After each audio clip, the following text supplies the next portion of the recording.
I've been attached with the feeling of waking up with you by my side.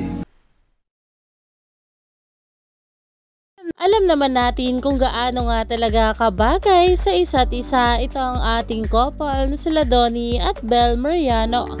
At ngayon nga guys, ito ang pinag-uusapan dahil kung ang ibang araw ay palaging iba-iba ang kapareha kapag meron ngang event ang ABS, itong ating couple na sila Donnie at Belle kahit solo era nga sila ngayon dahil sa mga solo projects nila ay talaga namang sabay pa rin silang rumampa sa red carpet ng ABS-CBN Christmas Special. At ayon nga guys dito, yun ang isa sa mga nagustuhan ko sa kanila. No need na i-pair sa iba para lang mag-grow kasi sila they can grow dahil di nila kinulong sarili nila sa love team, na explore sila as love team to do a solo project. Sa dami ng love team na nagpapalit-palit, sila stick pa rin sa isa't isa.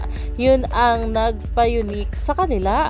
At talaga namang napaiyak pa nga rito ang maraming bubblies dahil alam naman natin na kahit nga solo era nga sila ay talagang magkasama pa rin nga itong ating couple para suportahan ang bawat isa.